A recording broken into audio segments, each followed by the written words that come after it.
số như khi chúng tôi lên phá mong bị cam thì Cambodia Digital A được đời KTP đẹp sai trên PVG Sunrise hai này cứ chỉ áp số tiền buôn được bao nhiêu đại biểu thiên bọn phong hai này cứ nhiều bị AI in defense security hai ngày này phong đá dương comment ở phía cái từ dương mới rút cứ lực lượng man tới để quạt miếng tôi này tí cứ chỉ make defense security được không thì kia thông mối được không tại Campuchia người xưa lúc ba người xưa nó cũng rất bái ô rất bái trong đó cần càng như mà vậy khó nói là bộ phận là hụt cua sòng và xong ở con khu không ca chừng này về về đầm bên đầm lái cho luôn không cầm thì dớ không ca chạy cầm lại là chừng này đắng nâng bao bì sau tại căn nhà Tesla hai ngày đi phòng đáy rồi thì là bọn những kinh nghiệm PAI in defense security ngàyนี้ខ្ញុំមានសំណួរដែលចង់សួរលោកគ្រូមួយចំនួនហើយដល់សំណួរទី1ខ្ញុំចង់សួរលោកគ្រូថាហេតុអ្វីបានជានៅក្នុង defense security team ត្រូវការ AI ដើម្បីចូលរួមអូខេអរគុណសម្រាប់សំណួរដ៏ល្អជាដំបូងខ្ញុំអរគុណសម្រាប់Sunrise ណាដែលបានផ្ដល់ជាកិត្តិយស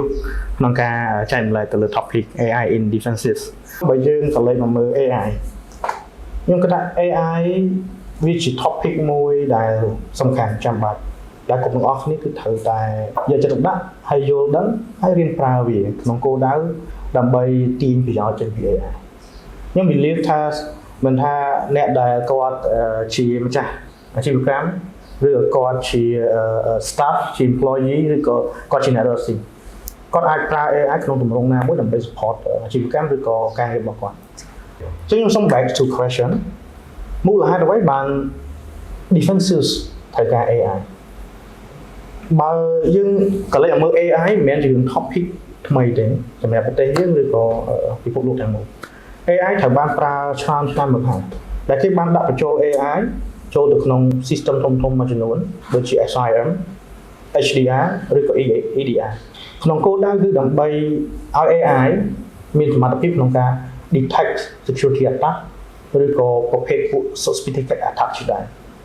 ការប្រើប្រាស់ AI ដើម្បី detect ទៅលើ security attack គឺពឹងផ្អែកទៅលើ module machine learning ឬក៏ behavior based analysis អាហ្នឹងយើងស្គាល់ហើយទាំងអស់គ្នាប្រហែលជាដឹងហើយថា system ធំៗហ្នឹងគឺមាន AI ក្នុងទម្រង់បែបហ្នឹងថ្មីនេះបើយើងមើលថាតើ AI នៅក្នុង defensive យើងប្រើក្នុងគោលដៅអីអញ្ចឹងបច្ចុប្បន្នខ្ញុំអាច confirm ថា AI គឺបាន allow actives ឲ្យយើងធ្វើការ integrate AI ចូលជាមួយនឹង system សម្រាប់ defensive របស់យើងក្នុងគោលដៅគឺដើម្បីឲ្យ AI ជួយធ្វើការពន្លឿនក្នុងការ detect និងមានភាពឆ្លាតវៃក្នុងការ respond ទៅលើ cyber attack មូលហេតុអ្វីបាន AI អាចមានសមត្ថភាពពន្លឿនក៏ដូចជា response យ៉ាងឆ្លាតវៃទៅលើ cyber attack AI គឺអាចមានសមត្ថភាពធ្វើការ read big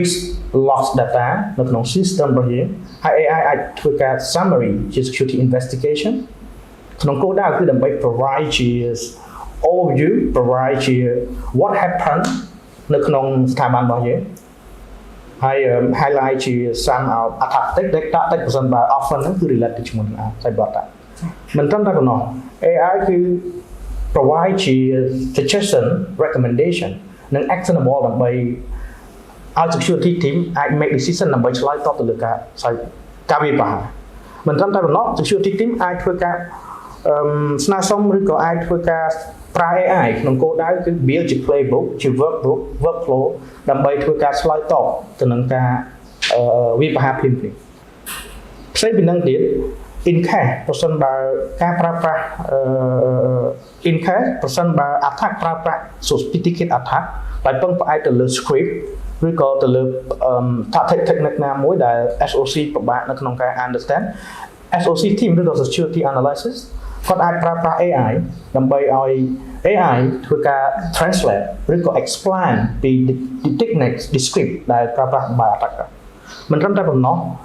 security team អាចពឹងផ្អែក AI ក្នុងការ generate report ទៅលើ system របស់ security team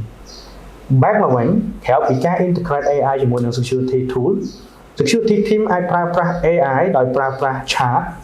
communication by voice ឬក៏ពឹងផ្អែក AI ដើម្បីជា suggestion ជា recommendation ដើម្បីធ្វើការរៀបចំយុទ្ធសាស្ត្រដើម្បីឆ្លើយតបឬក៏ការពារទៅលើ cyber attack for example security team ដើម្បីអាចឆ្លើយតបទៅនឹងការ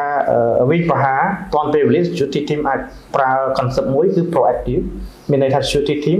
អាចធ្វើជា workflow automation playbook ក្នុងការរៀបចំរួចជាស្រេចដើម្បីឆ្លើយតបទៅកាន់ cyber attack ដោយ automate ដើម្បីអាចធ្វើជា automation បាន security team ត្រូវទាមទារមានចំណេះដឹងខ្ពស់ទៅលើ concept security ទៅលើ attack technique តតិចនិង attack possibility ក្រៅពីนั้น security team គឺត្រូវមានបទពិសោធន៍ក៏ដូចជា knowledge ទៅលើការ sales script អញ្ចឹងបើយើងក៏លេខមើលពេលដែលអត់មាន AI security team គាត់ត្រូវចាយពេលច្រើនក្នុងការសរសេរ script ក្នុងការសរសេរ playbook ក្នុងការធ្វើ playbook ប៉ុន្តែឥឡូវ security team គាត់អាច ask this ឲ្យ AI ធ្វើការសរសេរ script ឲ្យគាត់សរសេរជា casual ឲ្យគាត់ជា script ឲ្យគាត់ជា playbook ឲ្យគាត់ដើម្បីឲ្យគាត់គឺអត់ចាំបាច់ចាយពេលយូរក្នុងការប្រើក្នុងការធ្វើវាដូចមុនអញ្ចឹង security team អាចយក script ដែល create by AI យកមក validate ឬក៏ adjustment ឬក៏ make decision បែបណាដើម្បីអាចប្រើប្រាស់វាក្នុងការexecute ដើម្បីឆ្លើយតបទៅនឹងការវិបាកអញ្ចឹងលោកគ្រូចូលដល់សំណួរទី2ខ្ញុំចង់សួរលោកគ្រូថាតើលោកគ្រូគិតថា AI អាច replace ជាមួយនឹង security analyst team បានដែរទេនៅក្នុងថ្ងៃអនាគត Good question នេះខ្ញុំចង់ clarify ច្បាស់ថា AI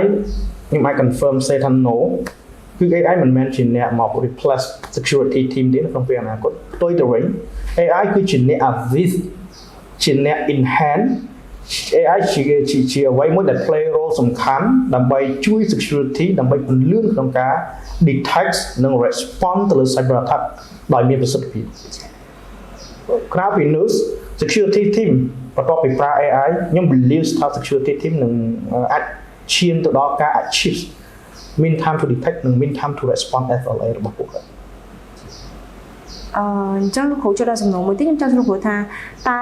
ធ្វើដូចម្តេចដើម្បីឲ្យការប្រើប្រាស់ AI ហ្នឹងប្រកបដោយសុវត្ថិភាពបែបទៅសំណួរមួយនេះបច្ចុប្បន្នអាចថាសឹងតែគ្រប់គ្នាគឺកំពុងតែប្រើ AI ខ្ញុំជឿថាមានមនុស្សមួយចំនួនធំគាត់ understand ពីការប្រើប្រាស់ AI ដោយមានសុវត្ថិភាពប៉ុន្តែមួយចំនួនទូចគាត់អាចមិនទាន់យល់ដឹងពីការប្រើប្រាស់ AI ដោយមានសុវត្ថិភាពអញ្ចឹងខ្ញុំអាច share ថាការប្រើប្រាស់ AI យើងអាចទាញប្រយោជន៍ច្រើនចេញពី AI ប៉ុន្តែការប្រើប្រាស់ AI គួរណាតែទី1យើង avoid ការ upload sensitive data ទៅក្នុង AI platform ទី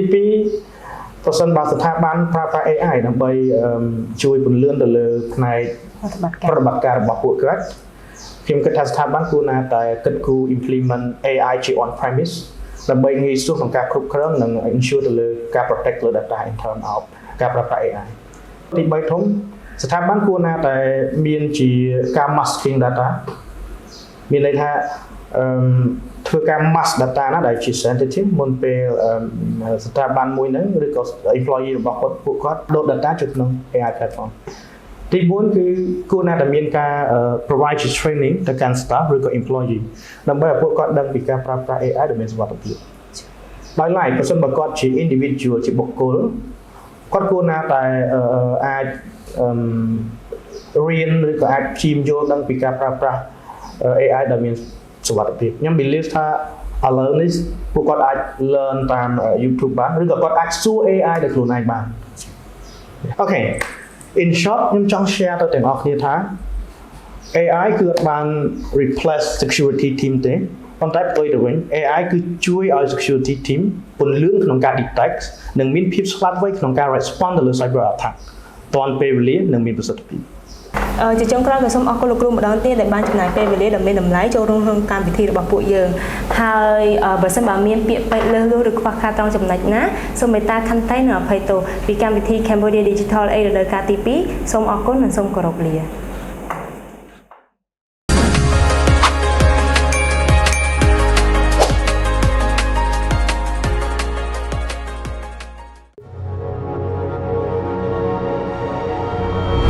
វិទ្យាស្ថាន Sunrise នាំអ្នកទៅកាន់វិញ្ញាបនបត្រ IT កម្រិតពិភពលោក